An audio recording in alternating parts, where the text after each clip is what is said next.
इबादत की जगहों पर ही सोशल डिस्टेंस सरकार को याद आती है, चुनावों के अंदर भूल जाते हैं। आस्था और भावना से जुड़ा हुआ मामला है। नमाज के अंदर सोशल डिस्टेंस का होना किस तरीके से मेंटेन होगा? धार्मिक भावनाएं भी आहत ना हो, उल्लंघन होगा तो शासन प्रशासन अपनी कार्रवाई करेगा। नमस्कार, मैं वकील अहमद, आप देख रहे हैं तहलका इंडिया न्यूज़। आज मेरे साथ अल्पसंख्यक विकास मंच के राष्ट्रीय अध्यक्ष दिलशाद कुरैशी मौजूद हैं। दिलशाद भाई, स्वागत है। धन्यवाद।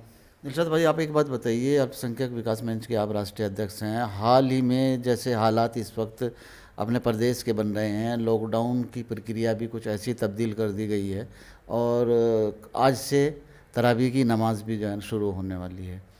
तो क्या लॉकडाउन की जो टाइमिंग्स हैं वो कहीं तरावी को कोई डिस्टर्ब करेंगी? अगर करेंगी तो आपकी सरकार क्या करेगी?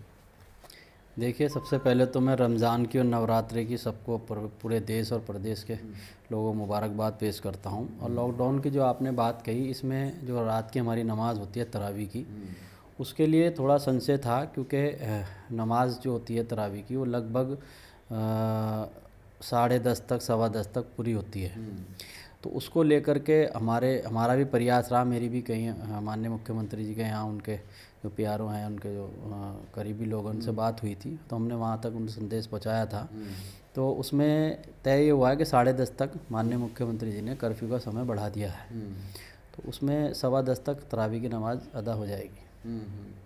अच्छा, ये सब कैसे जो है ना पॉसिबल हो पाएगा, जबकि तरावी की नमाज कहीं 5 दिन की भी लोग जो है पढ़ते हैं, कहीं 8 दिन की पढ़ते हैं, कहीं 10 दिन की पढ़ते हैं, ये एक मामूल है। और कहीं पूरे महीने की पढ़ते हैं। महीने की अगर पढ़ते हैं तो वक्त से पहले जो है ना, क्योंकि उसमें एक सवा पारा पढ़ा जाता है। लेकिन वहीं अगर 5 दिन की अगर हम बात करें तो 3-3 4-4 पारे जो है ना पढ़ते हैं, तो उसके टाइमिंग को लेकर तो वहाँ थोड़ी सी तकलीफ़ होगी। उसको किस तरीके से जो है ना आपकी सरकार हल करने की कोशिश करेगी, क्योंकि वक्त बहुत जो है ना मुतासिर रखा गया है। देखिए, जो तरावी की नमाज़ है 10 दिन की होती है, ज़्यादातर घरों में होती है, मोहल्लों में होती है।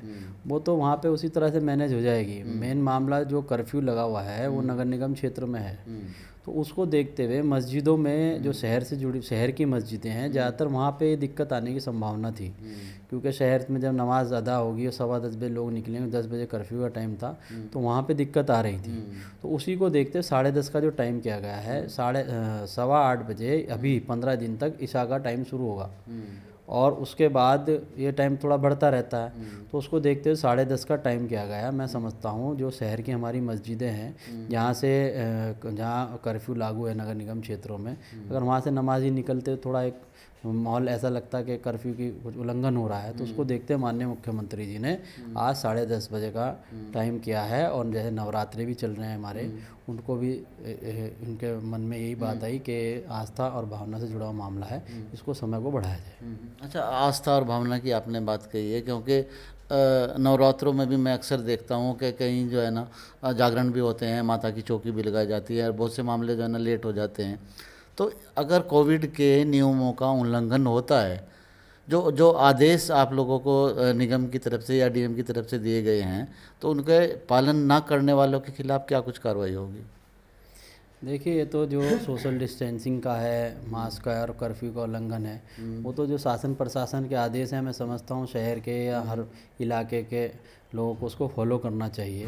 अगर उसका नियम के विरुद्ध उल्लंघन होगा तो शासन प्रशासन अपनी कार्रवाई करेगा, और करनी भी चाहिए, क्योंकि कोरोना एक ऐसी बीमारी है, अगर हम इसका ख्याल नहीं रखेंगे तो ये बढ़ती जाएगी। आप देख ही रहे हैं रोज़ प्रदेश में कितने केस आ रहे हैं। तो धार्मिक भावनाएं भी आहत ना हो, आस्था भी बनी रहे, और जो समय हमें बढ़ाया गया है हम उसका सदुपयोग करते हुए अपनी नमाज को, अपने नवरात्रि की पूजा को उसी तरीके से करें कि जिससे शासन और प्रशासन के सामने भी किसी तरह की दिक्कत ना हो और एक आपस में कॉम्बिनेशन बना रहे।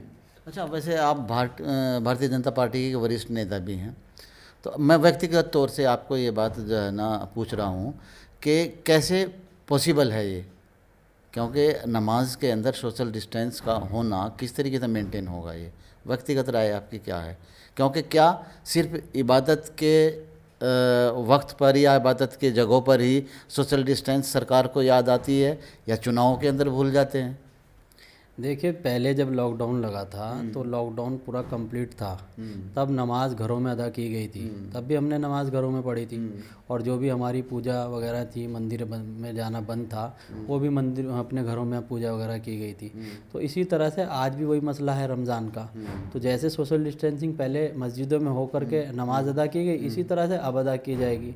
और रही मेरी अपनी व्यक्तिगत बात, तो यह है कि वो जहाँ पे चुनाव हो रहे हैं वहाँ पर अगर सोशल डिस्टेंसिंग या कोरोना को लेके लापरवाही बरती जा रही है तो वो भी नहीं बरती जानी चाहिए, मैं तो यही कहूँगा।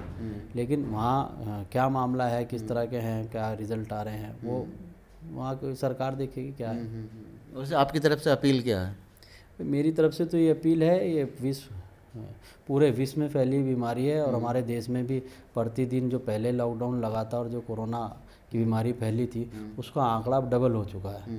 तो हमें इसके प्रति लापरवाही नहीं बरतनी चाहिए और जो इसके WHO के रूल्स हैं उनको फॉलो करना चाहिए, मास्क लगाना चाहिए, सोशल डिस्टेंसिंग करनी चाहिए और सैनिटाइज भी समय समय पर करना चाहिए, हाथ धोने चाहिए। यही इसका बचने का उपाय है। और वैक्सीनेशन जो हमारे देश में शुरू हो गया है, 45 वर्ष से जो आयु के हैं उनको अपने वैक्सीनेशन करा लेना चाहिए। अच्छा, अब से अगर मैं पिछले इतिहास के पन्ने कुछ पलटूं, आप भी उसी फहरिस्त में थे जिस फहरिस्त में जो है ना, क्योंकि कांग्रेस के एक वरिष्ठ नेता आप रह चुके हैं और आज अगर वो आवाज़ उठा रहे हैं तो आप ये कहते हैं भाजपा के मित्र के कि उनका तो और कोई काम ही नहीं है, वो तो बहुत सी बातों को लेकर अफवाह फैला रहे हैं, जबकि आप भी उस पार्टी का एक बहुत बड़ा हिस्सा रह चुके हैं। देखिए मेरा अपना मानना है कि विपक्ष को जो जनहित से जुड़े मुद्दे हैं और अगर उसमें सरकार किसी की भी हो, अगर वो जनहित पे खरी नहीं उतर रही है तो विपक्ष का काम है कि उन मुद्दों को उठाए और सरकार को जगाने का काम करे। लेकिन जो आज कांग्रेस कर रही है, कांग्रेस की अपनी नीति रीति बिल्कुल बदल चुकी है।